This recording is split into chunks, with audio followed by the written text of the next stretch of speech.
Halo semuanya, ketemu lagi sama gue Tommy. Dan di video kali ini gue lagi pengen bahas pembelian gadget paling baik atau terworth it di tahun 2022 versi gue. Jadi yang mau gue bahas di sini adalah gadget-gadget yang menunjang produktivitas gue sehari-hari atau overall bikin gue lebih enjoy aja sih ngejalanin hidup gue sehari-harinya. Nah, sebelum kita masuk ke videonya, gue pengen nanya dulu nih sama kalian. Kalau menurut kalian, kira-kira kalau misalnya kalian beli barang atau gadget atau apapun itulah, itu kalian lebih ngelihat fungsinya dulu baru ngelihat harga, atau lihat harga dulu baru abis itu fungsi atau fiturnya itu nyesuaiin sama harga yang ada gitu? Boleh kalian jawab di kolom komentar di bawah ya.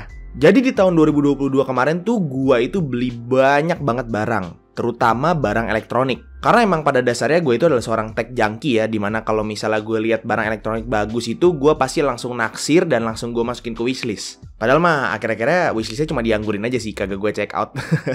Tapi ternyata ada beberapa barang elektronik atau gadget yang gue beli di tahun 2022 yang ternyata tuh pengaruhnya sangat-sangat besar dan signifikan banget terhadap keseharian gue dan produktivitas gue. Nah, di sini gue pengen bahas satu persatu dari yang paling kecil dulu. Yang pertama adalah Philips SHP 9500 Open Back Headphones. Jadi memang selama gue bikin konten, salah satu hal yang menurut gue paling kurang dari konten-konten gue itu adalah sebelum beli barang ini, audio. Gak jarang gue bikin video yang audionya tuh kurang banget kalau didengerin, atau bahkan pernah yang audionya tuh hancur gitu. Nah, observasi gue adalah selama gue editing video, itu gue gak pernah punya device monitoring audio yang proper. Jadi waktu itu tuh lebih ke yang penting videonya jadi, audionya belakangan. Nah, akhirnya gue memutuskan untuk invest ke headphone ini karena gue juga pengen video gue itu nggak cuma enak dilihat tapi juga enak didengar. Nah, selain buat produksi video, headphone ini tuh kualitas suaranya nggak main-main sih. Bertahun-tahun gue gonta-ganti headset dari merek gaming ya, dari banyak banget merek gaming itu gue nggak pernah nemu satu pun yang suaranya itu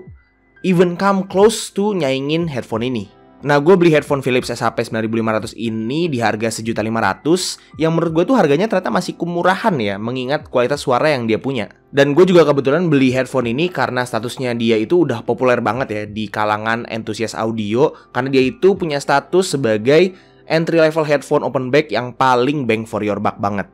Cuman ya gitu, karena dia headphone-nya open back, jadi apapun yang lu denger pakai headphone ini itu bisa kedengeran dari luar. Jadi kalau misalnya lagi nonton yang selebe uhuk-uhuk ya pakai headphone ini, harus hati-hati sih.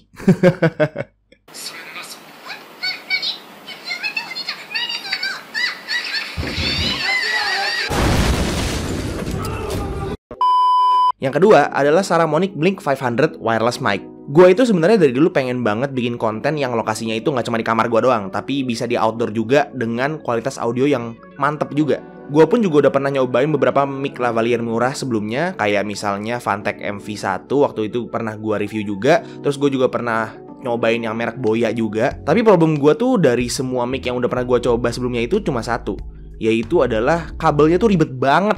Nah, akhirnya gue memutuskan untuk invest ke mic wireless Saramonic 1 ini karena gue lihat juga mic ini tuh emang lumayan populer ya di kalangan kreator-kreator yang suka bikin video di outdoor. Ternyata mic ini tuh nggak cuma populer doang loh, tapi ternyata sound quality-nya juga enak.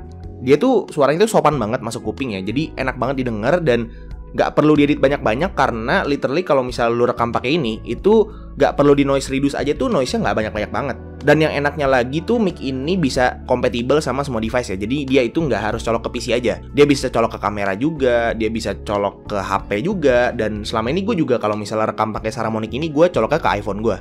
Jadi kalau kalian lagi berencana untuk beli mic wireless, gue bisa rekomen banget sih mic satu ini, si Saramonic Blink 500. Nah, si Saramonic Blink 500 ini gue beli di harga 1.999 juta atau kasarnya 2 juta lah ya. Emang sih agak mahal, cuman kalau misalnya kalian pakai hal ini untuk hal-hal yang produktif gitu ya, gue yakin ini pasti bakal worth it banget.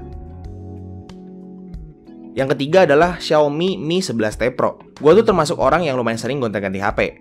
Kalau dihitung dari awal gue punya smartphone, itu gue kira-kira sekitar 2-3 tahun sekali itu ganti HP. Sebelum gue ganti ke Mi 11T Pro ini, gue itu tadinya pakai iPhone XR. Tujuan utama gue ganti ke HP ini adalah untuk ganti OS dari iOS ke Android lagi. Nah, kalau untuk tujuan kedua gue ganti ke HP ini adalah karena adik gue itu kan pakai iPhone 7 Plus ya. Itu dia itu udah kasihan banget, HP-nya tuh udah lemot banget, memori udah penuh banget dan udah nggak bisa diapa-apain lagi karena memorinya itu cuma 64 GB internalnya. Jadi gue memutuskan untuk ya udah, gue beli HP ini, terus iPhone XR gue buat dia, iPhone 7 Plus dia buat gue jadiin HP secondary gue. Xiaomi Mi 11T Pro ini tuh adalah smartphone yang sangat-sangat gahar ya di kelasnya. Karena walaupun dia itu HP mid-range, Dia itu speknya itu nggak main-main karena dia punya chipset itu udah pakai Snapdragon 888 yang mana itu adalah chipset flagship sebelum adanya Snapdragon Gen 1, Gen 2 dan seterusnya. Jadi secara overall kalau misalnya gue pakai buat processing, kayak misalnya gue pengen ngedit di HP ini atau gue mau main game apapun itulah, itu udah nggak ada nge-lag-lagnya sama sekali. Layarnya juga udah 120 Hz, jadi kayak wah gila lancar banget sih, ini kacau. Untuk harga ini kacau banget. Untuk kameranya juga surprisingly dia itu on par sama iPhone XR gue yang lama. Dan bahkan dia itu ada beberapa aspek yang lebih baik gitu dibanding iPhone XR. Kayak misalnya gue lagi pengen ngerekam video buat YouTube di HP gue, karena gue misalnya kameranya lagi nggak bisa dipakai atau apa itu, gue coba pakai HP ini dan ternyata hasilnya itu better dibanding kalau misalnya gue pakai iPhone XR.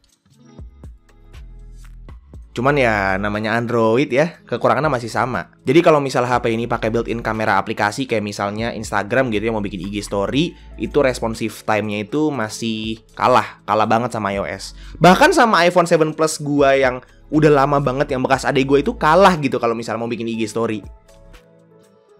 Nah, yang pengen gue highlight dari pembelian gadget ketiga ini nggak cuma HP-nya doang, tapi experience memiliki dua HP secara bersamaan. Gue adalah seorang yang sangat memvalue me time gue. Jadi kalau misalnya gue lagi me time, gue itu nggak mau diganggu sama orang lain, apalagi kerjaan. Jadi dengan gue punya dua HP ini memberikan gue kebebasan untuk ngatur waktu gue lebih bijak lagi ya. Jadi gue bisa fokus waktu lagi me time. Dan kalau misalnya lagi produktif juga tetap bisa fokus juga. Apalagi dibantu dengan dua HP ya, pasti lebih mantap lagi untuk pembagian pekerjaannya. Dan punya dua HP kayak gini juga nggak harus mahal kok. Si Xiaomi Mi 11T Pro ini walaupun dia speknya itu udah ala-ala flagship wannabe, dia itu gue beli waktu itu cuma di harga 6,2 juta. Nah, 6 jutaan ini untuk yang varian RAM 12GB dan juga internal storage-nya 256GB. Jadi udah bang for your buck banget sih ini HP. Sangat amat recommended untuk HP mid-range. Yang keempat dan yang terakhir adalah laptop gua, yaitu Lenovo Legion 5. Gua nggak tahu ya, laptop ini masih bisa diklasifikasikan sebagai gadget apa enggak. Cuman pembelian gue terhadap barang ini sangat-sangat merubah time management gue dan juga workflow gue. Jadi long story short, gue beli laptop ini gara-gara laptop gue yang lama yaitu Asus TUF Gaming itu entep. Bener-bener mati total gara-gara tegangan listrik rumah gue yang terlalu gede. Akhirnya pas Indocomet kemarin gue beli laptop ini mainly karena di harga yang gue incer, di range harga yang gue pengen gitu ya. Laptop ini adalah laptop gaming paling bagus kalau kata David Gadget In. Dan setelah 8 bulan gue pakai laptop ini ya, gue bisa berani bilang dengan nyaman gitu kalau beliau tuh nggak salah cuy. Ini laptop ini bener-bener mantep banget. Gue beli yang varian Ryzen 5 5600H dengan VGA-nya itu RTX 3050 di harga 16 juta. Dari awal pakai sampai sekarang selama 8 bulan itu nggak ada tanda-tanda melambat sama sekali. Nggak ada problem fisik, nggak ada limit performance, dan secara looks juga nggak mencolok-colok amat gitu. Walaupun dia itu laptop gaming, cuman tetap elegan gitu ngeliatnya, enak dilihat, nggak norak. Pokoknya everything about this laptop is just perfect. Nah, dari keempat barang yang udah gue tunjukin, sebenarnya mereka itu punya satu tujuan yang sama, yaitu adalah menunjang produktivitas gue. Headphone Philips dan juga mic Saramonic bikin audio video gue itu jadi lebih bagus, jadi gue sendiri juga jadi lebih semangat gitu untuk ngedit video gue. Punya dua HP, laptop Lenovo Legion dan juga mic wireless itu juga bikin gue sangat-sangat lebih memvalue waktu yang gue miliki di dunia ini. Kayak misalnya mic wireless yang tadinya harus ribet sama kabel dulu baru bisa syuting, sekarang udah gak perlu ribet sama kabel lagi, langsung sat-set syuting. Dan laptop gue juga yang tadinya gue misalnya dengan laptop yang lama ya, itu ngedit dan render itu bisa habis sampai berjam-jam. Pakai laptop yang baru ini itu bisa motong, seenggaknya motong waktu rendernya itu bisa sampai puluhan kali lipat gitu. Itu aja sih yang bisa gue sharing di video ini. Semoga video ini bermanfaat buat kalian. Dan kalau misalnya kalian nih, kira-kira pembelian gadget apa yang menurut kalian paling worth it di tahun 2022? Oke, itu aja untuk video hari ini. Terima kasih banyak yang udah nonton dari awal sampai akhir. Kalau misalnya kalian suka videonya, silahkan kasih tahu ke teman-teman kalian. Dan kalau misalnya kalian nggak suka videonya, silahkan kasih tahu ke gue. Jangan lupa juga untuk subscribe supaya kalian nggak kelewatan video gue yang selanjutnya. Dan jangan lupa juga untuk follow semua sosial media yang udah gue taruh di bawah. Itu aja untuk videonya. Terima kasih banyak sekali lagi untuk yang udah nonton. It's been your boy Tommy, and as always, peace out. Tapi ternyata ada beberapa barang elektronik atau gadget yang gue beli tekan banget terhadap keseharian gue dan produktivitas gue. Anjing mada, anjing.